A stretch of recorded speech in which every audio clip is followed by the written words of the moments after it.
A respected Houston judge vanished from his family's life for one night, chasing the promise of secret love. But what he found was not the woman he thought he knew. What awaited him was a trap of betrayal, violence, and death. This story is not about the gavel of justice, nor the polished courtroom robes of a man who held power over others' fates. Instead, it is about weakness, loneliness, and deception, about how even those who seem the strongest can crumble in the shadows of their secret desires. It's a tale that reminds us that truth always surfaces, and darkness, no matter how well hidden, leaves scars that justice must confront. Before we begin this shocking true crime story, don't forget to like, share, and subscribe. This channel dives deep into real-life crime stories filled with betrayal, suspense, and tragedy. Stay until the end. You'll want to hear how justice finally caught up with the murderer who thought he had played the perfect game. To the city of Houston, Judge Marcus Ellison was a man of reputation, refinement, and unshakable authority. At 52, he had spent more than 2 decades behind the bench, presiding over criminal cases where he was often the final voice between freedom and years of imprisonment. He was sharp in his delivery, measured in his tone, and respected even by those who disagreed with his verdicts. But beyond the wooden gavel, the tailored suits, and the marble walls of the courthouse, Marcus was not just a man of law. He was a man of cravings, of late-night doubts, and of hidden desires that not even his closest family knew existed. Each morning, Marcus woke in the quiet suburban neighborhood where he lived with his wife, Caroline Ellison, and their 2 children, Emma, a 16-year-old with a passion for painting, and Joshua, a bright 12-year-old who played the saxophone. Their home was warm, filled with the echoes of ordinary family life, hurried breakfasts, laughter over dinner, the occasional argument about chores or curfew. From the outside, the Ellisons were the perfect family. Caroline was devoted, organized, and supportive. She had stood by Marcus through his early years when he was still an ambitious lawyer, and she remained his anchor as he climbed into the judiciary. Yet Marcus often found himself detached, staring at the family photos on the mantel and wondering when routine had replaced passion. His marriage, though stable, felt like a well-kept room, tidy, functional, but lacking fire. Caroline loved him, yes, but it was the kind of love that folded laundry and reminded him to take vitamins. Not the kind that made him feel alive. And that was the crack where temptation seeped in. Late at night, after Caroline had gone to bed, Marcus would retreat to his study under the guise of reading legal briefs. Instead, he opened a different kind of file, chat rooms and private messaging platforms where anonymity cloaked him like a second skin. That was where he met Sabrina Lopez. Her profile picture showed a woman in her early 30s with cascading black hair, olive-toned skin, and a smile that seemed to burn right through the computer screen. She was flirtatious without being vulgar, clever without being intimidating. The first message was innocent enough. "Long day at court, Judge." It startled him. Few people in those spaces knew who he was, or at least, who he pretended to be. But Sabrina seemed to.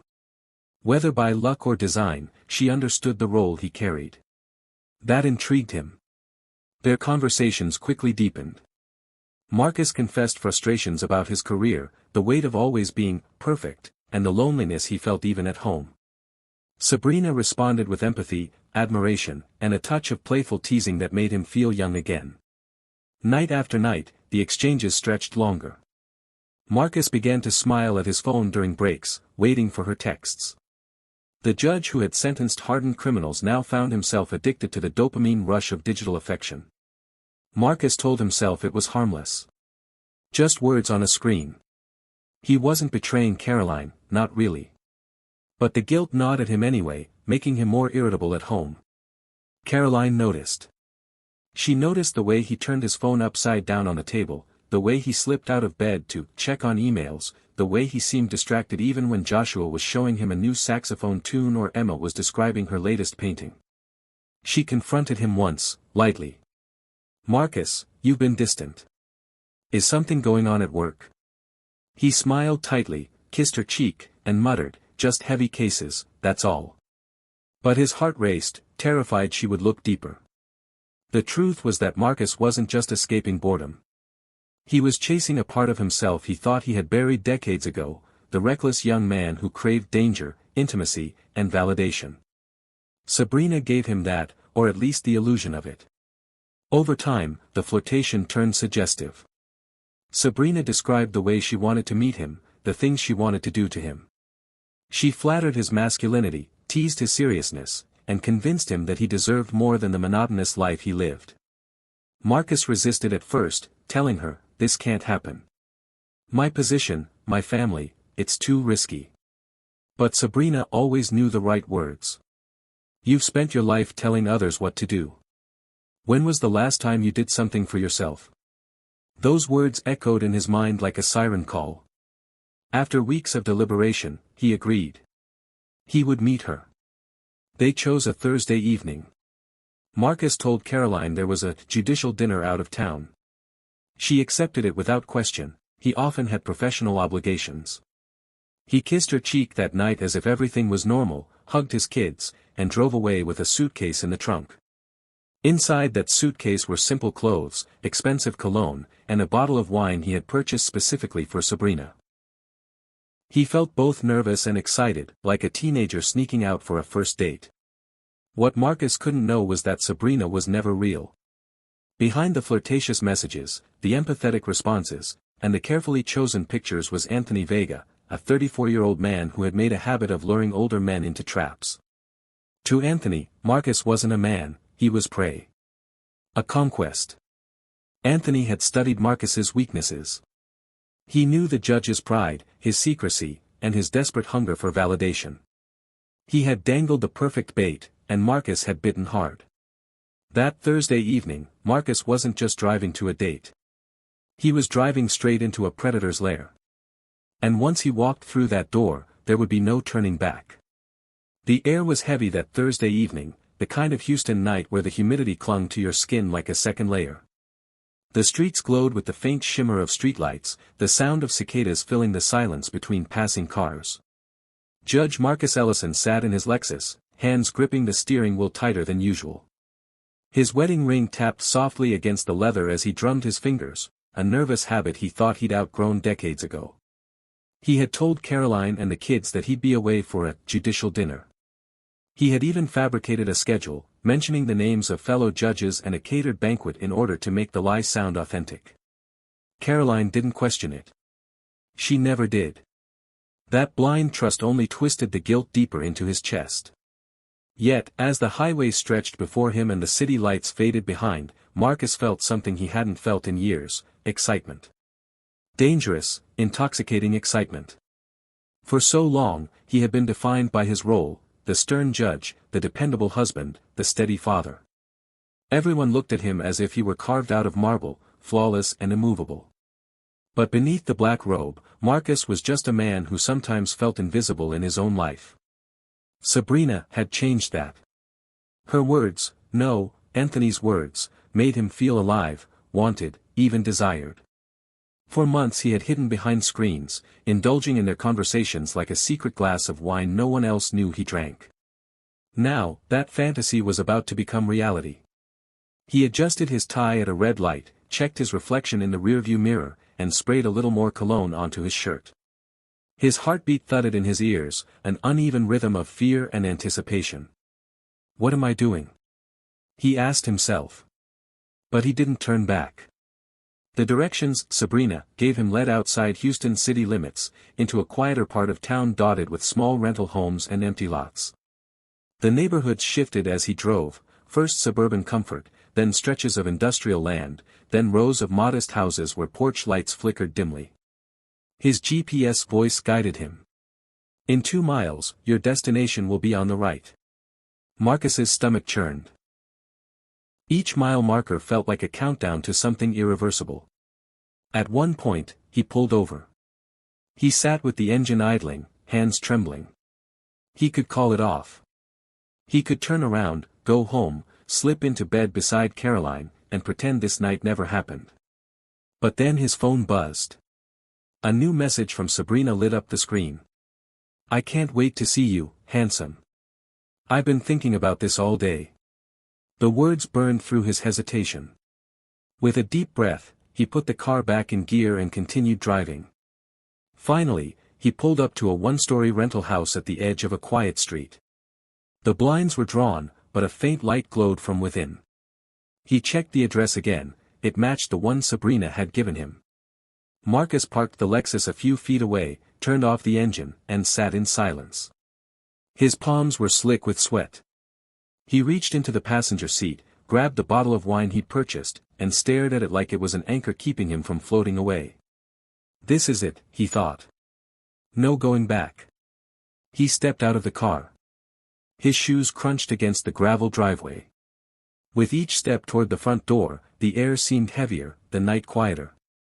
Even the cicadas had gone silent. He knocked lightly. The door creaked open.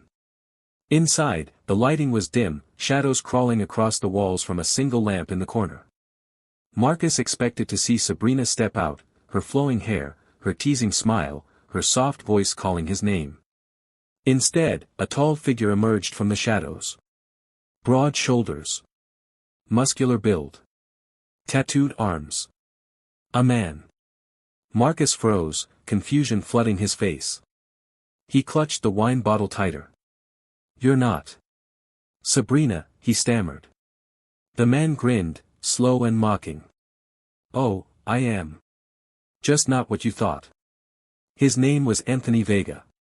Before Marcus could react, Anthony closed the door behind him with a heavy thud. The sound echoed in Marcus's chest like a final verdict. Marcus's instinct screamed to leave, but his feet wouldn't move. His pulse hammered. His carefully constructed life flashed before him, Caroline, Emma, Joshua, the courtroom, the respect of his peers. He realized in that moment how much he stood to lose.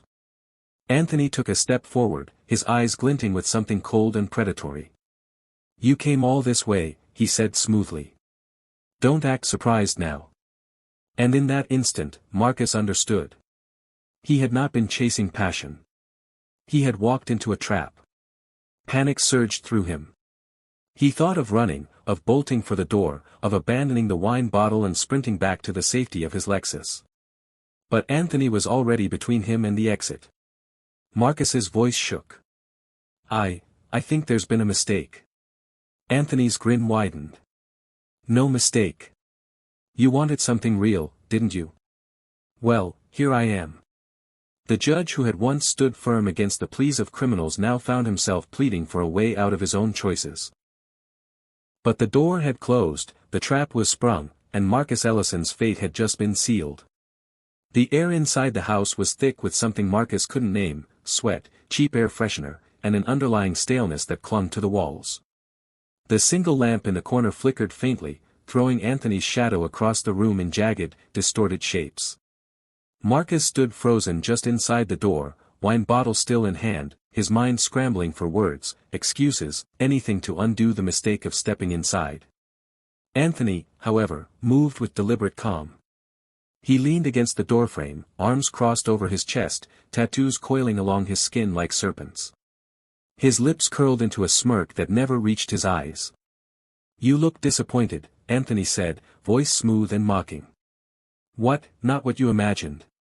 Marcus's throat was dry. This isn't what I came for. Oh, but it is. Anthony pushed himself away from the wall and stepped closer. His boots thudded against the wooden floor, each step ringing in Marcus's ears. You came here looking for something you couldn't get at home. A thrill. A secret. And now, Judge Ellison, you found it. Marcus's mind screamed at him to run, to push past this man and bolt into the night. But Anthony's body blocked the way, filling the narrow entryway like a barricade. I'm leaving, Marcus said, forcing his voice to steady. This was a mistake. He made a move toward the door, but Anthony slammed his palm flat against it, the sound cracking like a gunshot in the silence. Marcus flinched. You think you can walk away from me? Anthony sneered. You've been feeding me your dirty little secrets for months. Do you think I don't know who you are? What you are? Marcus's heart stopped. His mind replayed every late-night confession, every careless detail he'd typed to Sabrina, about his frustrations, his loneliness, even hints of his position as a judge. His stomach turned. Anthony had all of it. You're not going anywhere, Anthony whispered, his face inches from Marcus's. Marcus shoved him, surprising himself with the sudden burst of strength. The wine bottle slipped from his hand and shattered on the floor, the sharp scent of alcohol mixing with the staleness of the room. Anthony stumbled back a step, but his grin only widened, cruel and amused. Good. I like it when they fight. Before Marcus could move again, Anthony lunged. He grabbed the judge by the collar and slammed him against the wall. The force knocked the air from Marcus's lungs, his head striking the plaster with a dull thud. Please, Marcus gasped, struggling, his hands clawing at Anthony's grip. I don't want. Shut up, Anthony growled, his voice low and dangerous. The struggle was desperate, chaotic. Marcus tried to twist free, tried to push Anthony's hands away, but the younger man was stronger, fueled by adrenaline and the sick satisfaction of control. In that moment, Marcus realized the terrifying truth. This wasn't seduction. This was domination. He wasn't dealing with a spurned lover or a misunderstanding. He was dealing with a predator who had planned every move. Minutes stretched into what felt like hours. Marcus's pleas turned to choked cries. His legs buckled as Anthony forced him down, stripping away the last remnants of his dignity. The judge who had once commanded silence in a courtroom was now reduced to desperate, muffled sobs. His mind drifted to Caroline, to Emma's laughter, to Joshua's saxophone echoing in their living room. He thought of the life he was about to lose, not just his life, but his legacy, his respect, the very name he carried. And that's when Anthony's violence escalated. Rage flickered in his eyes, as if Marcus's resistance only fed his cruelty. He taunted him, mocked his weakness, and left no space for hope. Marcus tried to fight again, one last time, clawing at Anthony's arm, gasping, "Please, I have a family." But those words only hardened Anthony's expression. "Good," he hissed. "Then they'll know what kind of man you really were." When it was over, Marcus lay trembling, broken, and humiliated. His body ached, his voice cracked, and the strength he once carried in his courtroom presence had been stripped away. But Anthony wasn't finished. Pacing the room, Anthony muttered to himself, his face twisted with a cocktail of triumph and paranoia. "Can't let you walk out now. No. You'd ruin everything." Marcus's eyes widened in horror. "No, no, please. You don't have to do this." Anthony grabbed the belt Marcus had worn, the same belt he had polished carefully before leaving home that evening. With a chilling calmness, Anthony looped it around his hands, pulling it taut until the leather creaked. Marcus scrambled, crawling toward the door, but Anthony was on him in seconds. He wrapped the belt around the judge's throat and pulled. Marcus's hands flew up, clawing desperately at the leather, his eyes bulging with terror. His legs kicked, his chest heaved, but the grip only tightened. The room filled with the sound of choking gasps, the dull thud of shoes against the floor, and Anthony's steady, gritted breaths as he pulled harder and harder. Marcus's last thought wasn't of his courtroom, his reputation, or even himself. It was of Caroline tucking Joshua into bed, of Emma's shy smile when she showed him her paintings. His family, the life he had betrayed, flashed before his dimming eyes. Then, silence. Anthony stood over the body, chest heaving, sweat dripping down his forehead. He dropped the belt onto the floor, the buckle clinking against the wood. For a long moment, he just stared at Marcus Ellison, Judge Ellison, the man who had walked willingly into his web. The power, the control, the complete destruction of a life, it intoxicated him. But then reality set in. A dead body in his house. A high-profile man. A risk he hadn't fully calculated. Anthony dragged Marcus's lifeless body across the floor, grunting with the effort. He wrapped it in a bedsheet, the fabric quickly soaking up the sweat and faint traces of blood. In the garage, he popped open the trunk of the Lexus. With one last heave, he shoved Marcus inside, slamming the lid shut. The predator thought he had erased the problem. But what Anthony didn't realize was that murder leaves fingerprints, DNA, and trails that no amount of strength or planning could erase. And soon, those very traces would be the chains that bound him forever. The Ellison home was a place where routine reigned supreme.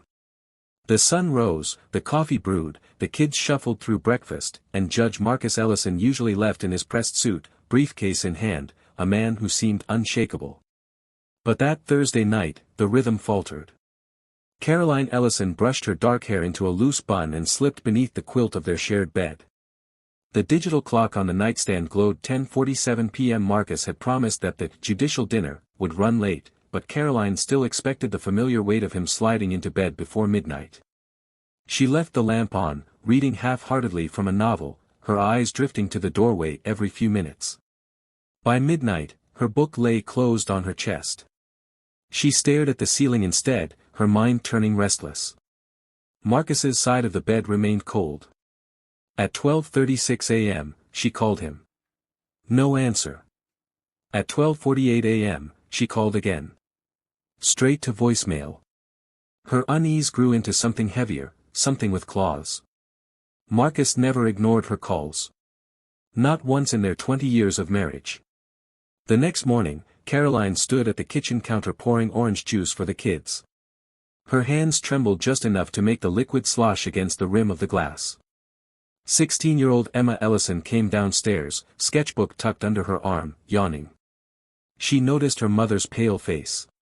Mom. You okay? Caroline forced a smile. Of course. Just didn't sleep well. Emma's eyes narrowed. She had inherited Marcus's instinct for reading people, and she could always tell when her mother was holding back. Where's Dad? He had to stay overnight for a work event, Caroline lied, her voice catching on the word overnight. Emma frowned. He didn't even text me back. I sent him a picture of my painting yesterday. Her voice cracked, the disappointment raw. Caroline squeezed her daughter's shoulder gently. Maybe he was busy.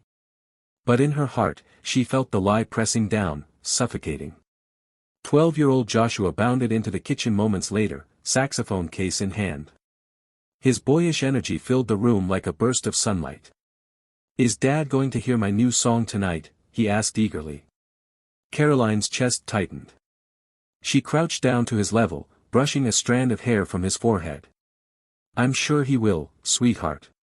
Just, not tonight. Joshua pouted but didn't question it. To him, his father was invincible. Judges didn't just disappear. Caroline wished she could hold on to that same belief. The phone by mid-morning, Caroline's anxiety was unbearable. She dialed Marcus's number again. Straight to voicemail. She tried his office, his chambers at the courthouse. The secretary's voice was confused. Judge Ellison wasn't scheduled for any dinner. We haven't heard from him since yesterday afternoon. The words made Caroline's stomach drop. She ended the call abruptly, pacing the kitchen, pressing her fingers to her temples. No dinner. No colleagues. Where had he gone? Her mind tried to reason, maybe he stopped somewhere. Maybe his car broke down. Maybe. But the truth loomed larger with every unanswered ring. Something was wrong. Terribly wrong.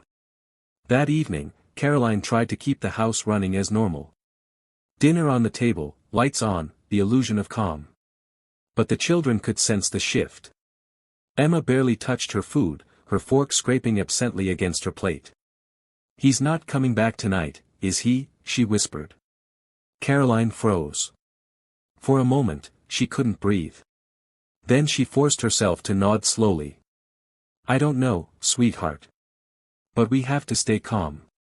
Joshua looked between them, confusion clouding his young face. Why are you both acting weird? Dad's fine.